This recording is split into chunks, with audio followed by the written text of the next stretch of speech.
to your attention? So I actually was talking about this with one of our economists here at Bloomberg about the JOLTS data, which we referenced in the story. This is the government's measure of job openings across the economy. This is like one of my favorite stats to just throw out there. Janet Yellen used to love it, right? Yell at everybody. Yeah, huge statistic that a lot of people have looked at, especially in the post-COVID economy. So this economist here at Bloomberg was asking me how many of those job postings are really active.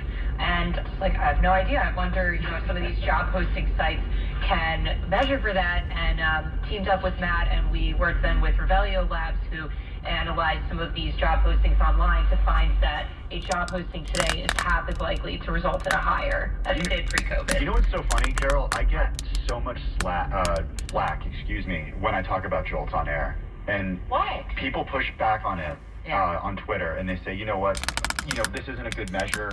Why would I move, to a different part of the country for this? You guys talk about working overnight at a gas station in one of your articles. People argue with me that it's just not a good measure of the jobs that are available out there. All right. I think, to be fair to, JOLTS and the people at the Bureau of Labor Statistics who we talked to, and Matt, jump in on this after me if you want, but this was, I think this was something that Matt and I were actually pretty impressed by in terms of all the screening that the Labor Department does for the postings that do make it into the JOLTS data.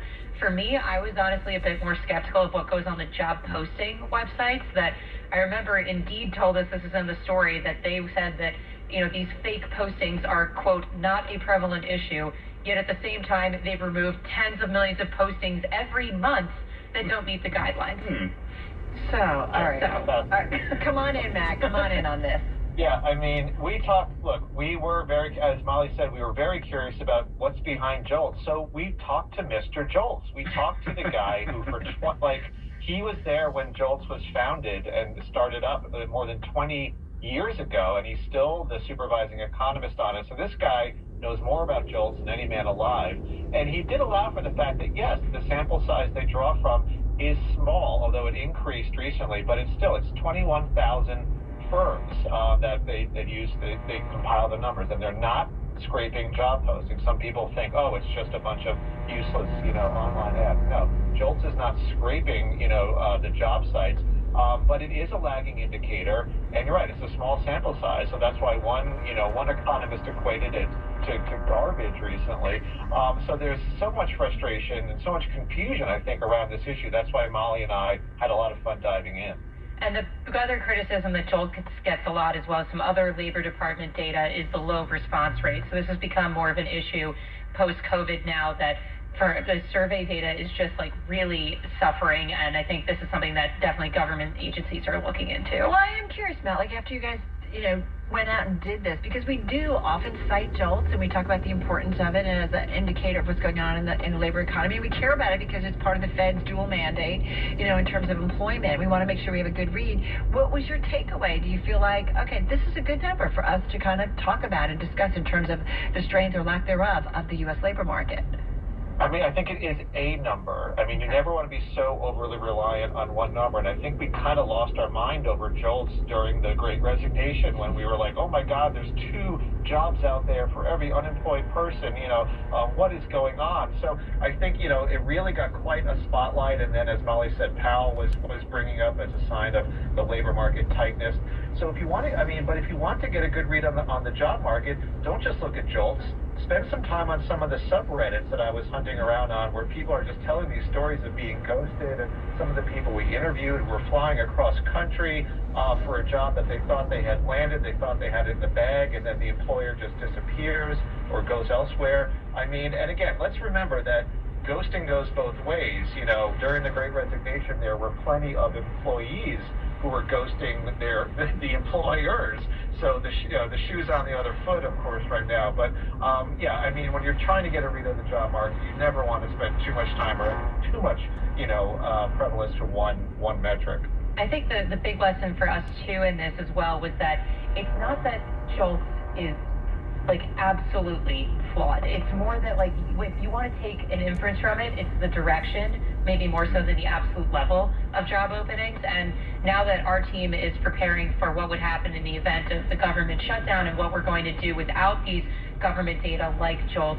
We're looking at these other third-party data, like Indeed has their own job posting index, and their economist said the same thing. It's the trend is pointing in the same direction, and that's what you can infer here. Well, and I do go to, Molly, share with us, though, some of the stories in terms of what people were finding and who were being ghosted. Right, yeah. So the job seeker who we quoted in the story, this was crazy. This guy, Jordan, he's 29 in the Rochester area. He's worked in retail jobs for like 10 years, has plenty of experience doing anything from being a cashier, stocking shelves, like, you know, not just like some kid off the street. He has done this for a long time and was telling me that he's, had applied to like maybe over 50 jobs in the course of 6 months, heard back from maybe a dozen of them.